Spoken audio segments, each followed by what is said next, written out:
Welcome to the Working with Human Playback and Finale class.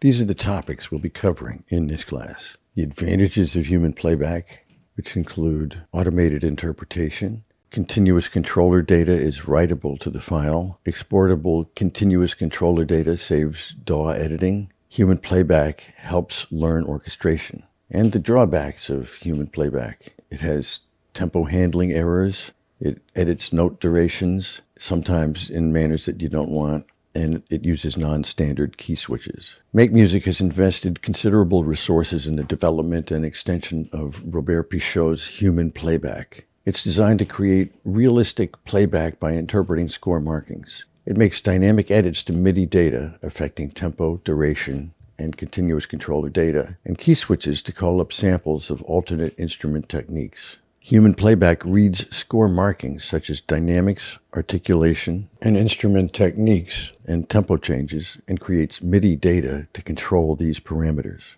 It does this by adding or altering the MIDI data it's sending to its sample players. This human playback MIDI data will be included when a MIDI file is exported while human playback is turned on. Creating realistic playback in a DAW requires controlling many of the same parameters that human playback is doing automatically in Finale. It can save hours of editing.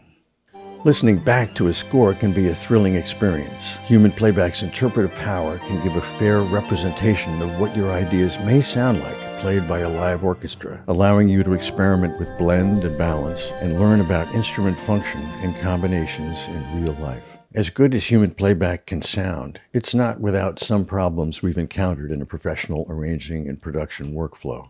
Human playback has some notorious issues with tempo interpretation, especially if you're playing back or exporting audio for anything but the whole score. The workaround is to apply the full score playback data using the MIDI tool before exporting individual parts or sections, or leave any track with tempo alterations unmuted, instead pulling down the faders. Some of the note durations human playback comes up with are too short to fire the samples in the sample player. There's a setting that keeps human playback from changing any note durations. Most sample libraries write their key switches in the register of C1, which is 3 octaves below middle C. Finale writes them 2 octaves lower than that. There are a lot of options for different performance styles and configurations. It's possible to create your own human playback controller triggers in the technique section of human playback preferences and create them for other libraries. You can control aspects of tempo alterations and whether it edits note durations. All things considered, it's a powerful and fantastic tool for arrangers and composers. Thank you for watching.